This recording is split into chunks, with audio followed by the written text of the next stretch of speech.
You are now listening to The West Side of THAAfterparty.com. Hi, I'm James Lott Jr., producer and host of Extra Connections. Join me every Monday live at 7 p.m. Pacific Standard Time, where I bring on people from all walks of life. I will connect you with people, places, things, and ideas.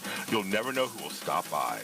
That's Extra Connections every Monday on the west side of the After Party Radio. See you at the party. Connections. Extra Connections. Connections. Extra Connections. Connections. Extra Connections. Connections. Extra Connections. Connections. Extra Connections. Connections. Extra Connections.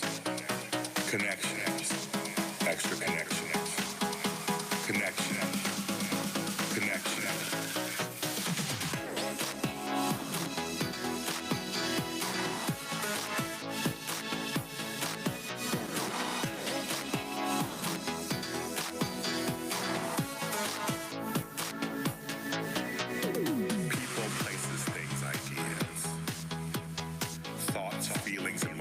Healings, arts, culture, politics, science, health, music, acting, dance.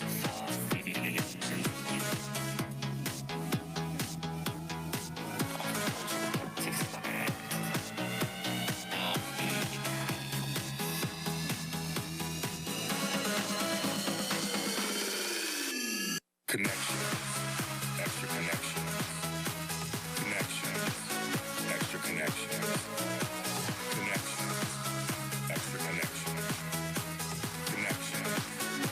Extra connections. Connections. Extra connections. Connections. Extra connections. Connections. Extra connections. Connections. Connections.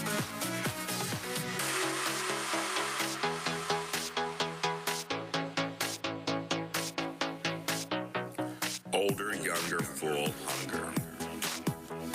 Living life, victory, strife. Arts, culture, politics, science. Health, music, acting, dance. Health, music, acting, dance. Health, music, acting, dance. Health, music, acting, dance. Health, music, acting, dance. Connections, extra connections. Connections, extra connections. Connections, extra connections. Connections, extra connections. Connections, extra connections. Connections, extra connections. Connections, extra connections. Connections, connections. Connections, extra connections. Connections, extra connections. It must be Monday. Monday. It's me, James Lott Jr. We're back with Extra Connections here on the After Party Radio. How are you? I'm glad we are all back. It's the week before Labor Day weekend. Just let you know I'll be here next week because I will be not laboring somewhere. And I am back, and I have a great guest. But first, before I introduce my guest, I want to thank everybody out there for their support of my award that I won in D.C. last week. That's why I wasn't here. I was actually accepting an award. I won. 12 years in the business. I actually won my first media award for best show for my show, Breaking Into on Black Hollywood Live. So thank you, everybody, for such the nice words and support. I love doing this for you. I love it. And I started late in life, so it's never too late. That's the example for me. It's never too late. You can start whenever you need to start. Just start. And also want to say hi to my family and everybody out there who has been supportive to me. So this guest, you think I'm busy. You think that I do a lot of stuff? Yeah, I do. But this guy is fully entrenched in the entertainment business. Let me list some of the things that he's been working on that are kind of coming out, have come out. I mean, I was like, this is crazy talk. Because first of all, he's a writer, actor, director, producer, so he does all that, first of all. He has Man the Silo, which he written and directed. He also has High and Outside, which he co-starred in. So he's doing acting, right? Then he also written and directed this 15-minute short called Wrestled, also. Yeah. So you have that going on. And all these things have different award things, nominations, and things going on. He has a varied career. And so we're going to talk to him. And he's a friend of mine. I've known him for a while. And we've been trying to make this happen because he's busy, bi-coastal, doing things back and forth. Yeah. And I'm so glad to have him on the show. And he has the prettiest blue eyes this side of the business. That's Phil right. Donlon. And I love that everything I wrote down on that card you're saying perfectly. by the way. Exactly. So Again, food and booze. Yes, Which one is off exactly. camera? Food and booze. I'm easy. How are you? I'm good. Thank you for having me. Yes. And thank you. That was a lovely introduction. It I'll just follow you around, introduce you places. Yes, That's what we'll do. it's I'm very humbled. But okay, it's so great to be here. But Yeah. before we even talk about all this stuff, Mhm. I need to ask you, how do you relax? Actually, I relax by cooking. Oh, okay. Yeah, if that's how I relax. And that's pretty much that. Really is like I was just shooting this movie in New York, Yeah, and the hours were very crazy. I'm sure. And so I don't know. Sometimes we would get home at like 9 a.m. from shooting all Dang. night, and then I would go into the kitchen. We were in this house. I was with the producer and the DP, and I would start cooking, and everyone's going to bed. And but it really is. It's the way that I sort of decompress. So that really is truly how I relax. But yeah. Otherwise, I don't. No, I'm very busy all the time. Then how do you also keep the energy up for yourself doing all these different things? I get asked that all the time for myself. So I Yeah. get to ask somebody else who's kind of busy themselves. Yeah, that's a good question. I mean, I try. I heard a really great thing when I first moved here many years ago. I was at this Writers Guild symposium that Paul Schrader gave, this Okay, very yeah. famous screenwriter. Yeah, I know who he is. And so someone was asking him about having like how you sort of hang around the business and have longevity, and he gave good advice that I've never forgotten, which is be very selective with the things you choose to do. Don't just be broad and put everything out, because the more, and I'm talking in terms of the industry, Yeah, the more you get told no, that kind of works at you. Because we're all human and we want to be Yes. liked and we want to be told yes. So I just find that as long as I'm staying very selective and true to the things that, I really love to put forward, whether that's a script I wrote, a part I'm taking, a film I'm directing. I feel like that's kind of what keeps me going, because I'm kind of willing to like go down the road with certain projects if I really believe in them and I'm really passionate about them. So that kind of keeps me hooked in. I was told in the beginning to say yes to everything, kind of, Mhm. when I first started. Wrong advice. It's okay to say no. Right. And it's okay to trim the fat. I always say after Yeah. a while, like you said, everything that I do is very calculated. Everything that I put out, everything is part of my branding. It's Mhm. all kind of, it serves a big purpose for me. Right. So what I work on, I really do believe in, and I work on. Like you say, go down that road. Right. Absolutely. Very interesting. It's Yeah. very interesting. Yeah. Because they say you do so many things. You're an actor. You're a writer, a director. So what do you think? Because you're an actor, of Mhm. course, makes a good director? Oh boy, that's a really interesting question. I think to be a really good director, what I'm learning more and more as I go along, you just have to be very selfish. Oh, okay. I think Francis Ford Coppola said directing is the last dictatorship that exists, and I think you have to be willing to be not liked. Interesting. Okay. To okay. really do it. I think so. Being a good director, I guess, is what I'm saying is you've really got to have a vision for it. Really know what you want to do, Okay. and you. So I mean, sure, film is collaborative, and there's a lot of people Right. on board, and you want everyone to do their part. You want the actors to act, and the costume designer to design, and you want sound right. yeah, and, you everything, want everyone to right. to The lighting's good and do their work, yeah. yeah. But you also, I think you have to have like a strong vision, an unshakable vision that you're willing to stick to your guns on. But there's all kinds of different directors. If you're a TV director, you're more like a manager of a Starbucks or something. You're just, this is the way we do it. Come Yes. in and make sure we get Yeah. it done. And then you've got film directors like the Kubricks or the Paul Thomas Andersons or these guys who are very, they've got their own, their own sort of brand in the way that they do things, and that's what people hire them What is for. your directing style? Boy, I mean, my directing style, I really love like Brian De Palma and Oh, Stanley okay. Kubrick and Martin Scorsese, and so I would say that Mine is more of a keep the camera moving, something a little more visceral, theatrical. When I saw that trailer for A Man in a Silo, I could see that. Yeah, I could yeah, see that. it's very Yes. much that film I made sort of as a director's calling card initially. Okay. And it ended up doing well, but it was really just something to help me get like directing work.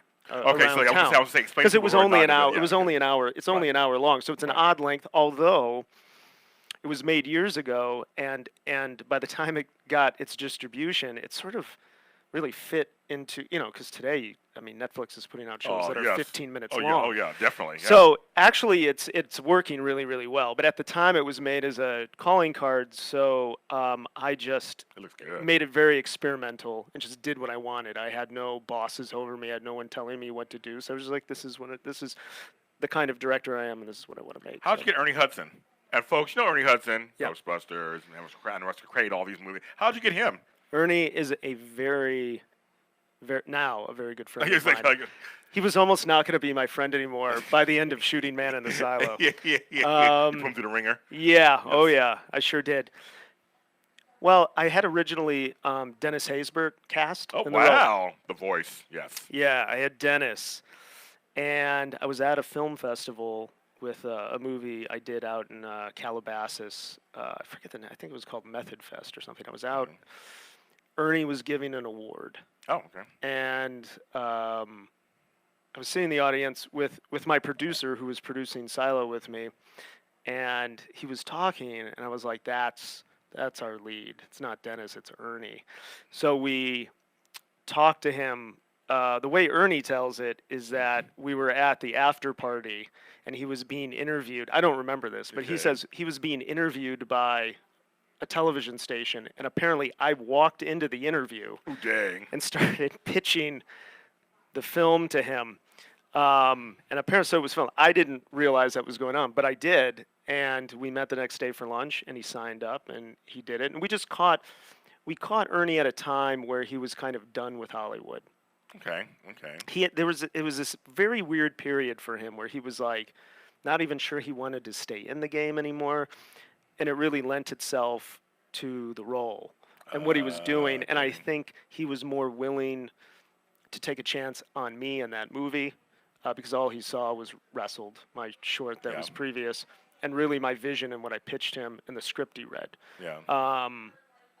While we were making the movie, he thought I was crazy. He would constantly, because it is a different kind of looking movie. Yes. So he would go, well, where's the master shot? Where's the close-up? And I'm like, it's not that kind of a movie. And he would go to the AD, he's like, you should tell him to get on that. Yeah. This And I'm man's like, crazy. no, we're not doing, Yes. So it was this. But when the movie was done, I showed it to him at his house, and he said, this is one of the, this role is one of my favorite roles I've ever played. Really proud of this movie. I didn't know what you were doing while you were doing it. Now I get it. So from now he'll do anything he says. Whatever you got, I'll do. So You won him over. That's a nice thing. Yeah, and Ernie is he's a great guy. Actually, I've Great heard guy. about it. I've never met him, but I know He's- people who he's know him. amazing, He's a nice guy. amazing, talented actor, in many ways underrated. A real heavy guy, as far as performance-wise. Well, it's interesting. It's funny how sometimes we're at the end of something, or we think we're at the end of something, and something happens, and Now Yeah. he's working like, I mean, Yeah, I he's can't working a even, I mean, if I had something, I don't even know if I could Yeah, get him. His exactly. schedule's like booked for the next 5 years. This guy's so busy. God but bless him. isn't it interesting about this? We chose a crazy business. Yeah. Business is not for the faint at heart. But you must love it, obviously, Mm-hmm. like I do. We love being here. But it ebbs and flows, right? It goes up Absolutely. and downs all the absolutely, time. for How sure. do you handle that? How have you handled that? I know I keep quoting people. I but love it. That's good. But I feel like, these are the things that I've hung on to. So I had, first year of theater school, I had David Mamet was one of my professors. Hello, there you go. And so he said in class, he said, if you're ready to have a life of the highest highs and the lowest lows you've ever felt, but mainly lows. But yes. when you hit those highs, you'll never forget them because they're your greatest highs. He goes, then this business is for you. Otherwise, get out. That's perfect. And he said that in class. I didn't even know who he was. I was like 19, and I'm like, okay. I don't know who David Mamet is. yeah. I had no Now idea, you do. but yeah, I do now. But Yes. I'll never forget that, and that's kind of what I try to remind myself. Because I've had an immense amount of heartbreak in this business where, I'm like almost booking the thing or Yes. doing a pilot for a show that's gonna like go, and then the network doesn't pick it up. I mean, all this stuff that you're told and told and told and told, and then sometimes it works out, and most of the time it doesn't, and it's hard. I mean, we're all people, and it can be heartbreaking. I've had a few instances where I was up for something that could have been something, and Yeah. and the cousin's sister's girlfriend got it or something. I mean, like something weird, Yeah. comes in. That's how this business is. It's whatever the wind blows. And Sometimes. it really can change overnight. I personally have two really good friends that I've watched grow a lot over the last, I want to say now, like 5 years. But that there's a show on Stars called Power. Yes, I know Power. Yeah, I got a friend who's going to be on this season, actually. Yeah, and He just told me.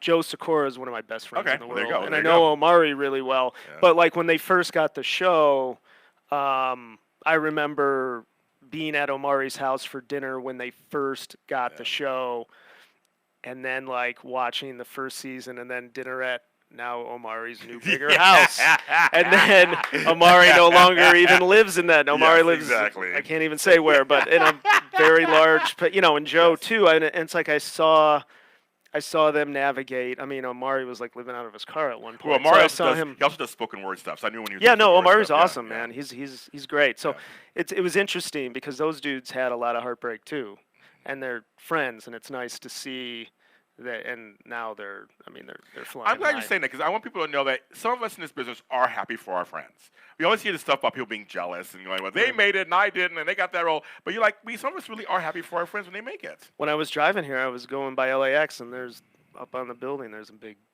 Omari and Joe's face and Omari's face. I'm super happy for them. I'm super, super happy for them. They deserve it. I mean, they're great. I mean, I think when you see lesser talented people make it, people with bad attitudes and different things like that, you get a little like, the world isn't fair, and it's not.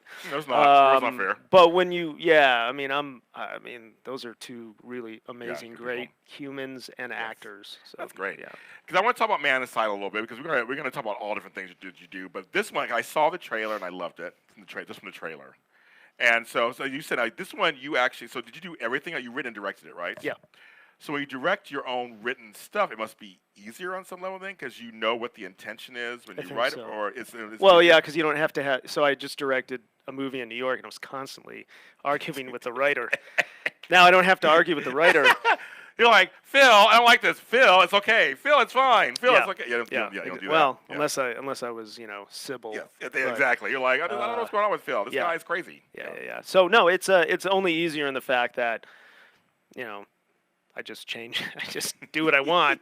Because I was going to say, I wonder if it's also harder sometimes. Because what if something comes up in the process while you're filming? You're like, oh, I didn't write it this way, but the actor brings something. Does that ever happen where actor brings something? You're like, ooh, I like that. Does that happen when you're filming? Oh, absolutely. Yeah. Yeah, for sure. Ernie did that quite a lot. And I think that's. You asked about being a good director. Yeah. I think being a good director is really paying attention, and being able to know your talent, and when you see something, tap into it, use it. Because making a movie is very much about what's going on in the moment. yeah, right. You can write whatever you want. You can storyboard whatever you want. You can pre-pro whatever you want. But when you're there, especially on location, stuff dictates sometimes, and I think you kind of you've got to go with, for example, in New York, this movie I just did, one of the most beautiful shots we have in the movie are these two actors. We're in Dumbo in Brooklyn, and we've got the Manhattan skyline behind them. And I was scouting with my DP, and we were doing like a walkthrough of the scene. We didn't have the actors. I was being the actors, and we're doing this walkthrough, and we're looking, and it's just a beautiful looking shot, but I'm like, something isn't right. It isn't working. It's too empty, and we couldn't figure out like what wasn't clicking, and we noticed that there was hundreds of people with cameras because it's such a beautiful view, sort of down by the water. Okay, no, that's And they're taking a picture of the skyline, and apparently this is an iconic place. And so we were like, that's what it is. We're gonna pay photographers to sort of line up and shoot the skyline because these the two characters are supposed to be so into each other and so in love with each other. So we were like, yeah, it's like all of this beauty behind them, but they don't even recognize it. Right. But again, that was just something that sort of came from the day of being in there and seeing, and we're like, well, it's that's what we need. We need people with cameras all along looking that way, and our actors are looking this way. And then the scene worked, you know. So I think you just sort of you have to be able to like go with the flow. Well, being present. Correct. So a good director's present. Right. And at all times, it goes, okay, this scene calls for this. Right. Now. Sure. We didn't think about that at first. It wasn't like it wasn't storyboarded. It wasn't like there wasn't like put down. But this could work as for the greater good of the movie or the project or whatever that you're filming. Yeah, you have to be willing to throw stuff away and change things. That's interesting. I like that. So actually, explain to people what is Man in the Silo. Actually, briefly, what is the premise? The premise of the I should have brushed up on all of my. I used to have the log line down like that. I did pitch it to Ernie in a Mercedes dealership. I should know how to pitch it, but it's about Ernie Hudson plays like a really successful corporate America executive guy who lost his wife and his child in a car accident, and he's left to take care of his wife's mother, who is a racist. Hey, there you go. She was in the car with the daughter and the son. Okay. She lived, they died. Interesting. So she's rendered almost like a vegetable, so she can't speak, but he thinks he hears her calling her racist dead husband back from the grain silo to get Ernie in the house, and he's sort of starting to like lose it. So it was my homage to Hitchcock's Vertigo. Right, I just wanted to turn it around, and in fact, we're one of only, I believe, 3 films other than the movie Vertigo that was allowed to use the soundtrack. So I had to go to the Bernard Herrmann estate. I had to talk with the family. We had to broker a special deal besides the studio, but with the family. So we've got the whole soundtrack in there. So it's it's sort of like it's like my modern day homage to Vertigo for the times. One of my favorite movies. I love Hitchcock movies. I love Vertigo. It's my favorite Hitchcock film of all time. Yeah. Have you been to San Francisco to see where things were shot? I haven't. I've been to San Francisco, but I should. Yes. Because I've been to a couple places where actually they filmed, because I used to live in San Francisco. So I really loved that film. Yeah, Hitchcock was and then that's the other thing that I like too. Like when I watched Jordan Peele's Us, there was a big homage to Vertigo and Hitchcock because he shot that whole thing in the Bay. Spoiler alert if you haven't seen it. Yeah, well, that's the least of the spoilers for the film. I gotta say that for people, just so I don't get in trouble. But yes. So Hitchcock is a very homaged director and well deserved. Oh, well deserved. He was mean to his lady co-stars. That's okay. That's what we heard. They all said it too. They all said it. Poor funny thing. I was talking with a friend last night, and we were talking about Hitchcock stuff, and he goes, he made Mr. and Mrs. Smith, and I went, I forgot. I didn't know that he did that. And so I looked it up, and there's a quote. They asked Hitchcock about making it. He said, I did it as a favor for Carole Lombard, and in a weak moment, I said yes. So I'm supposing he didn't like doing this. Probably not. I mean, I love his films, but I'm just saying, I just love that. That's kind of thing of that. Everybody has multi-dimensional lives. Yes. And he's very well known. But yeah, I saw the trailer. I thought it looked really good. Thank you. It's on Amazon Prime. So. There you go, Amazon Prime. Yeah. Man in the Silo. So go ahead and look for that on there. And then you can rate it too. When you watch them, you can rate it, can't you? So rate it. And that kind of stuff. Doing really well on Amazon Prime. Good. I feel like it's good that it came out in the last couple of years. Really, I think it's placed well. Well, so I think those kind of films are coming out now. Yeah. That type of kind of psychological horror-ish thriller thing is happening now again. Absolutely. It's funny how things are cyclical, how things are happening like that. So we're gonna go to our first break. We're going to talk about his other film, High and Outside. We're going to talk about that and some more things that he does in his business. This is Extra Connections here on After Party Radio. We'll be right back. You're on. You're on. You're on. You're on. You're on. You're on. You're on. You're on. 3, 2, 1. 3, 2, 1. 3, 2, 1. 3, 2, 1. You're on. You're on.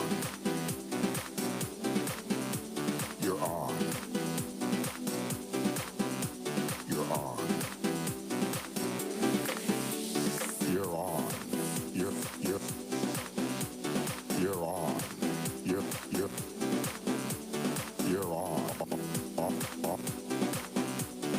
on. You're on. 3, 2, 1.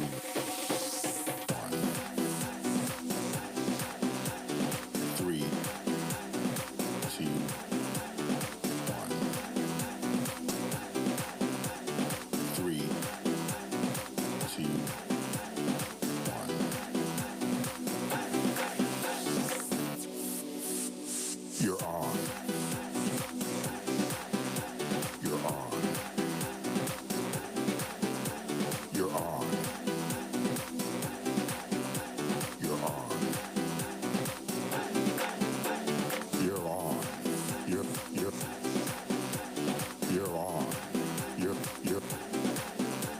You're on. You're on.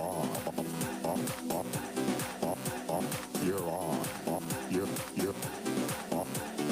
3, 2, 1. 3, 2, 1. 3, 2, 1. 3, 2, 1. You're on. You're on. You're on. You're on. You're on. You're on.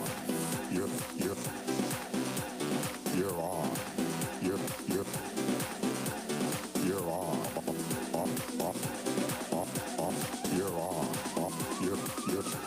on.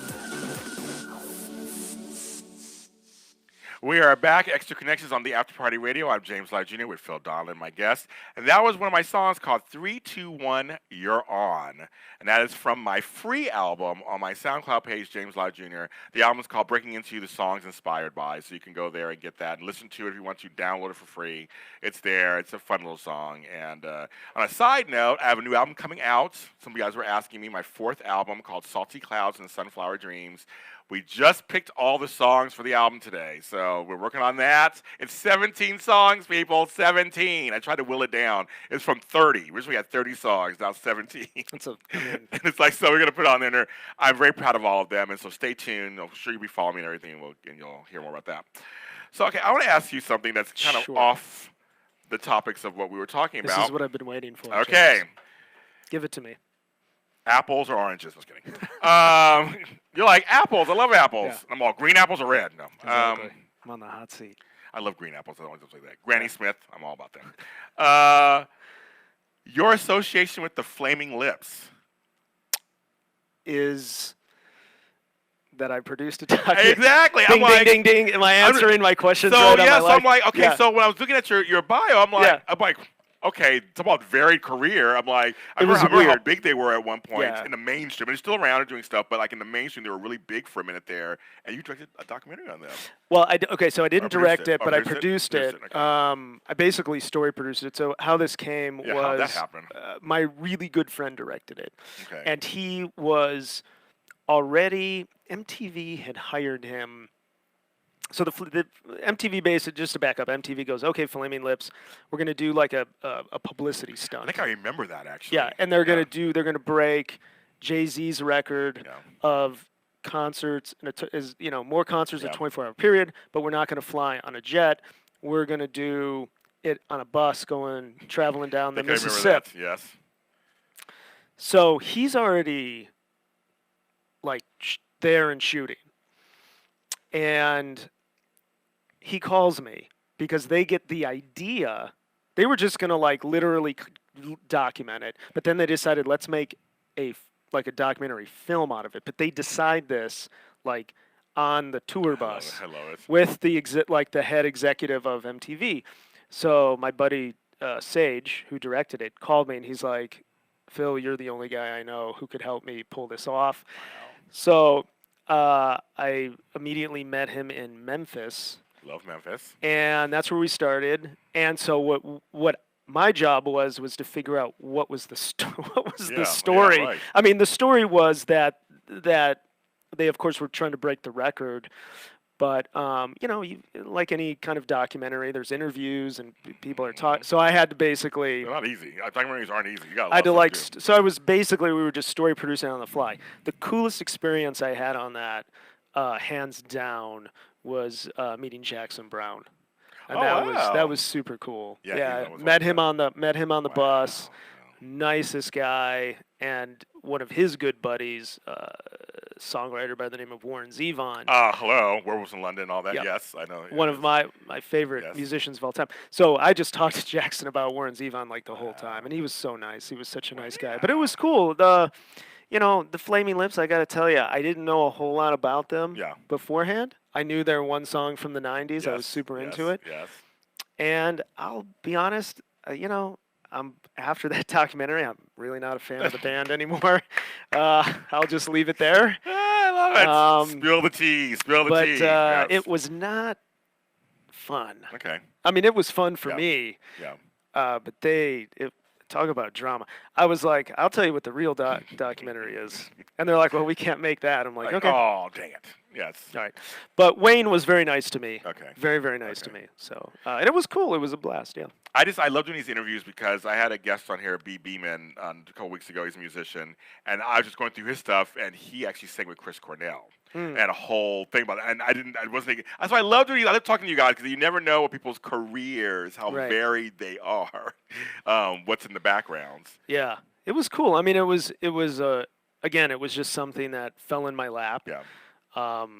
I got to produce something for MTV, and I got to, and I love music so much, and I'm not musically inclined. I can't carry a tune. Really? I was in fact told in theater school to stick to straight drama. Yes. No, literally, my singing instructor, he worked with me a whole year. He goes, I've never met anyone who's tone deaf. He goes, thank God you're so good at straight theater. Stick to that. He literally told me that. Hey. So I was like, all right. But I love music. I love music so much. So it was fun because because it really was just me and the director, and we had the cameras too. So I would be on stage, and I was with I would take a moment to look out into the audience because I'm like, this is about as close as I would get to being a rock star. Right. No. Right. Is this moment like just taking it in and feeling it, and then I did another one after that for Shepard Fairey. Oh, okay. And then on that one, it was following him around. Same director. Okay. So we got that gig after the MTV thing. Okay. And that took us all over the States. And at one point in Asbury Park, Public Enemy was putting on a show. Okay. And Chuck D and Shepard are really good friends.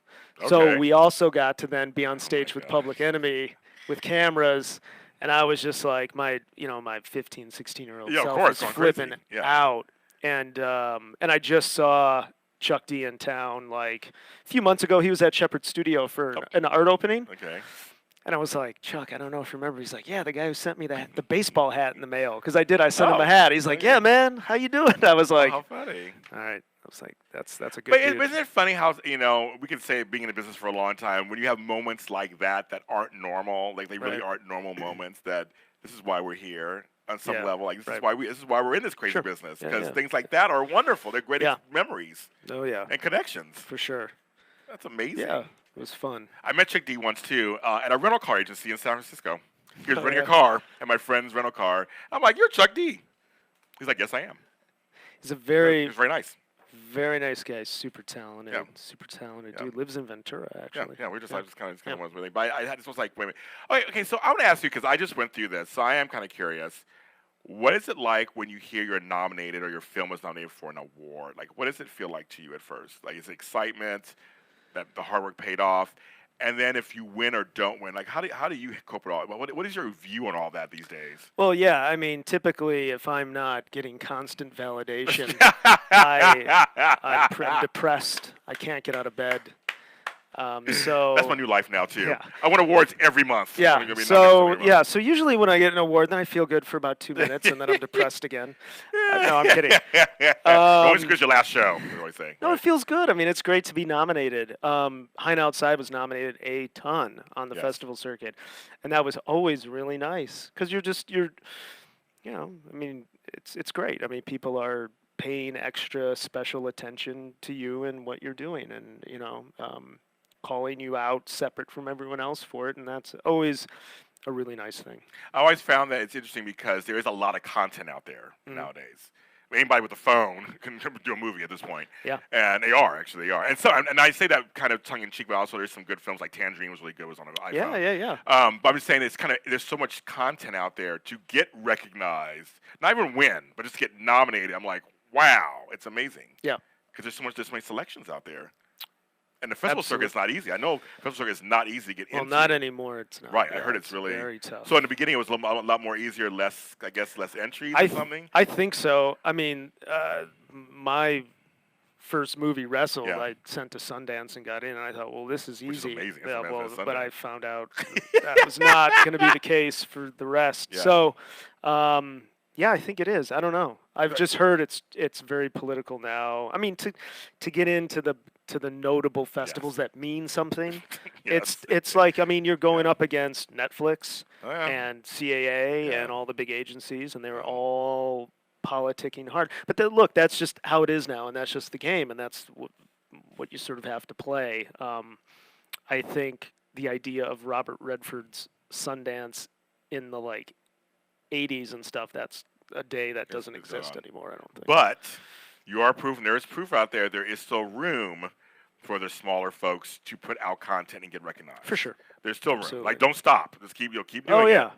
Because you never know what rises to the top. You never know what's going to get there. Like you said, all of a sudden it's a huge hit. All of a sudden, like, where'd that come from? Why are people watching it? You never know. I mean, the fact that you can pick up your phone and shoot something means that if you're some young kid somewhere in Ohio that's 12 years old and you want to be a filmmaker, now you have the ability to do something that I didn't have the ability to do when I was 12 as easily like that. Yeah. And so that's a really wonderful thing. Now, just because technology is at your fingertips doesn't mean you have the talent to do it, Right. but it does mean that if you do have it, you can start to it's much more work accessible. a lot faster. Yeah. Yeah, it's much more accessible. I think it's one of those blessings and curses. Like, we get a lot of stuff that comes out because there's technology as well. But then there are some good stuff in there. So it's Right. like, do it. Just keep do it. Put it out there, and we'll see. And it'll weed itself out. And I think it's something that's important. And High and Outside. So you acted and co-starred in this film. Can you tell me what this film is about? It is about a minor league baseball player who's basically trying to hang on to one last shot of getting into the big leagues. His father, who's my father in the film, is played by the late Jeffrey Lewis, passed away before we were done shooting, and frankly, I think this is one of his finest performances. I'm a little biased, but Oh, yeah, we know. but I do think it is, and everyone that's seen it and all the reviews have sort of said the same thing. But at any rate, my father in the film, played by Jeff Lewis, he was a big league baseball player, and I'm sort of living in his shadow. And it takes place in a 24-hour period where I'm trying to put together. I get released at the top of the movie from a minor league team. Ernie Hudson actually plays my manager. I saw in the trailer. He was Yeah. like, of course, Yeah. he's there. Yes, okay. And And so everyone's telling me I'm done. I refuse to believe it. I come back home to LA and I try to raise money through selling drugs in 24 hours to basically pay for a development camp so I could be seen by agents and signed. So he has this crazy, crazy idea in his head of how he can get back in and back on the field. And so we basically watch his entire life unravel in about a 24-hour period. It's a dark movie. It's a dark baseball movie, yeah. What is one thing about Jeffrey Lewis, the late Jeffrey Lewis, that you can tell us that we would be happily surprised now that you found out while filming with him? Oh boy, happily surprised. Well, I will say this. You know, we didn't know this when we were making the movie, but he was dying while making the movie, and we didn't know that. When you call to action, this man rose to the occasion like a true professional, like he was just making, High Plains Drifter with Clint yesterday. I mean, he had energy. I don't know where it came from.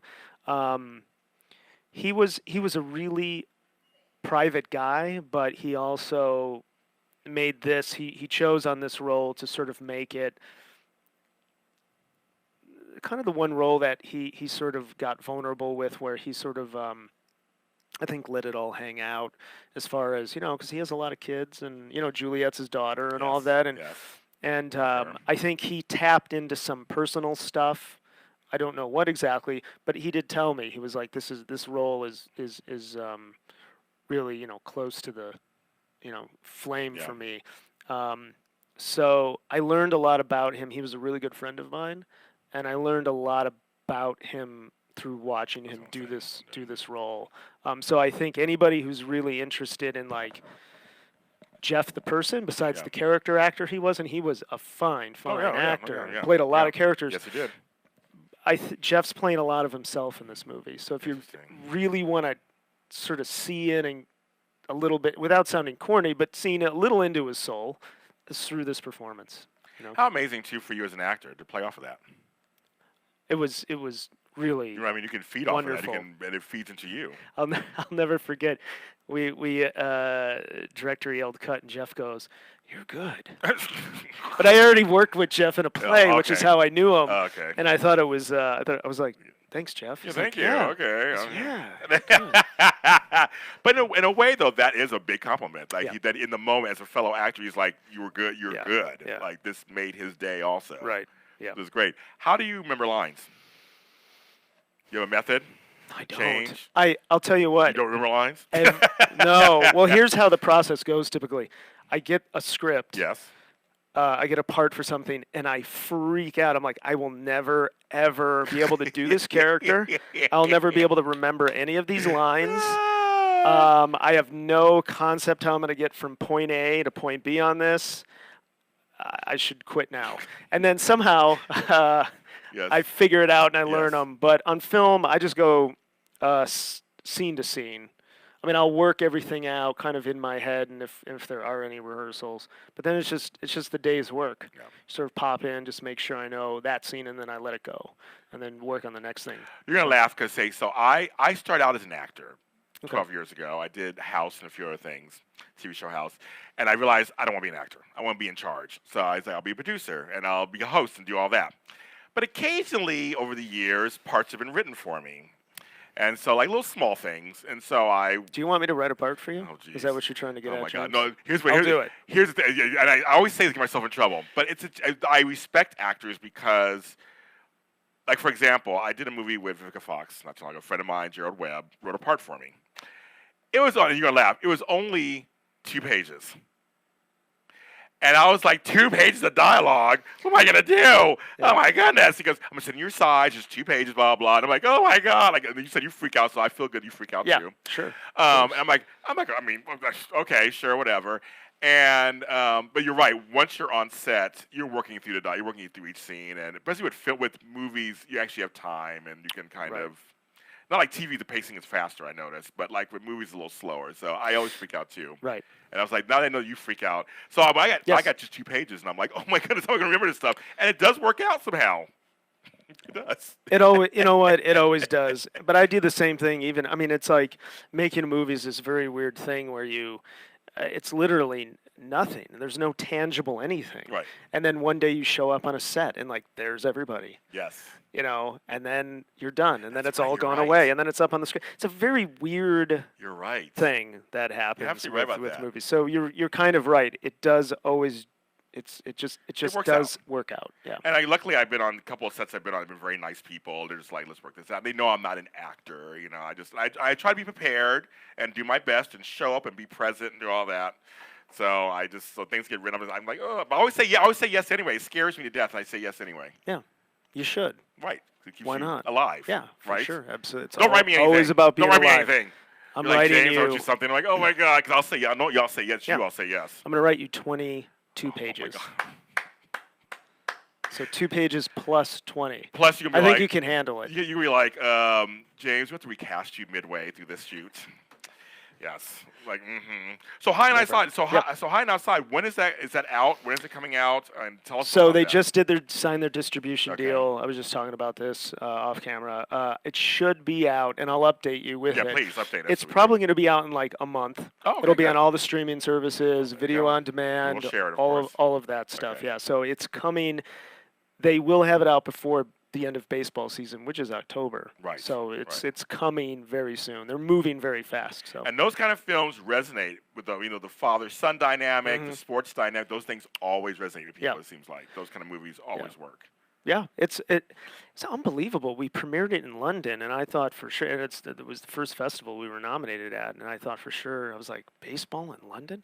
People loved it. See? They didn't hardly know what was going on. They don't know the sport Right. really, but they really, but they got it. Drama. They got it. They Yeah, got they it. got it. Yeah. We're going to take our last break here on the after party. This is James Lott Jr. and Phil Donlon, Extra Connections. We'll be right back.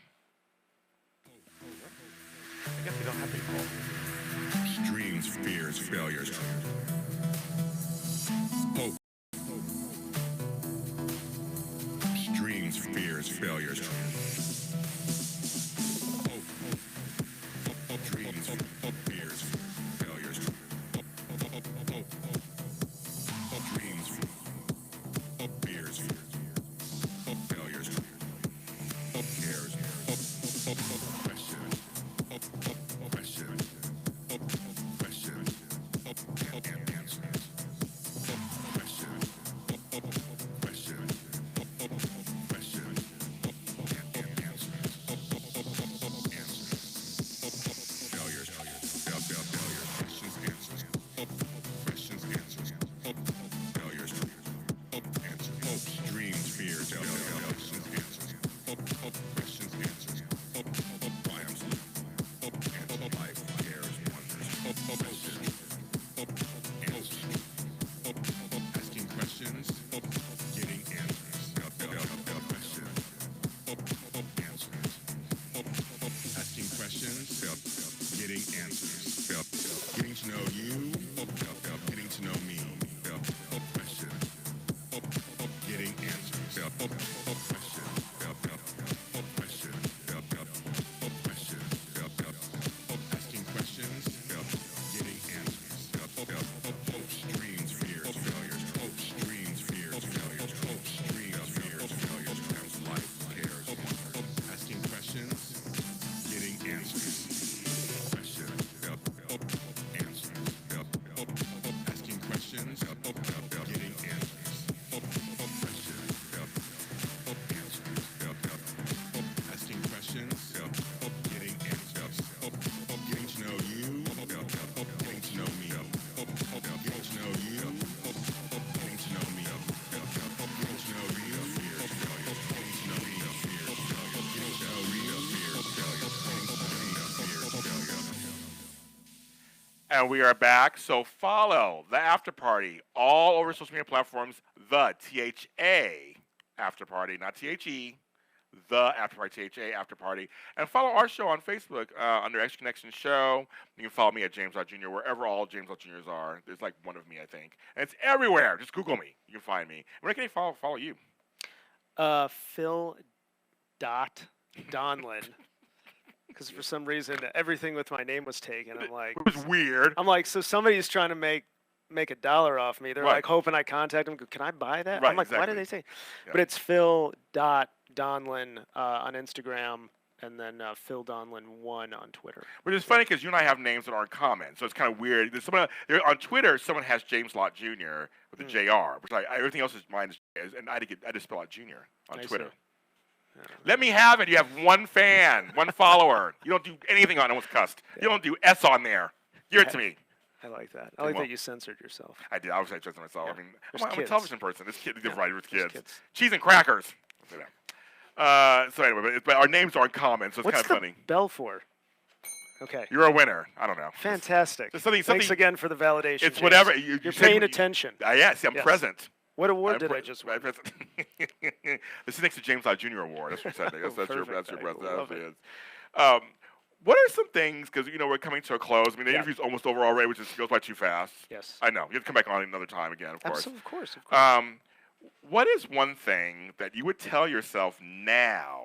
No, actually, what was one thing you would tell yourself when you first started that you know now? Someone asked me that question the other day, and I was like, oh, like, what would you tell yourself when you first started that you know kind of now? I think I would say don't take things as hard as you're I used to take things really hard when I was a younger actor. Because when you're starting out, you have a lot of ideas of what you think the business is like. You have a lot of, I think, ideas of what you should be by what certain age, and the more that I've been in this business now, especially writing and directing, producing, it's like the scene in The Wizard of Oz when you're standing in front of the and they pull the curtain back and it's this little guy.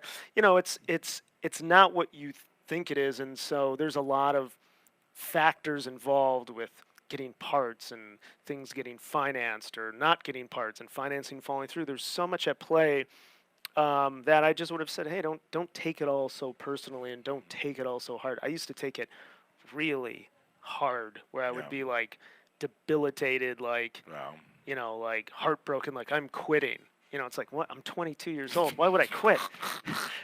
I was on the movie in New York, and I was talking with one of the leads. She's a fantastic actress. She's very good. And I was so happy to have her. And she had mentioned, she's like 24, and she had mentioned, she goes, well, I was thinking of quitting. I can't. I go, well, what? Why would you do that? You haven't even barely started. 24. Give yourself a break. I mean, Yes. at least give yourself 10 years Yes. before you're thinking of that. But I think that's a lot of young people's journey, and I would just say, hey, don't take it so hard, because it really is a marathon. Again, I go back to Joe and Omari. I mean, Joe, that's one fine actor, and he does a great job on the show. I love the show. I He's love Power. He's got so much more in him, though, Yeah. that we haven't even Yeah. seen. And he's had a ton of heartbreak. I've known Joe since I've been 18 years old. Wow. And I remember him saying, like, if I don't make it by the time I'm 30, Yeah. I'm going to be a fireman or something like that.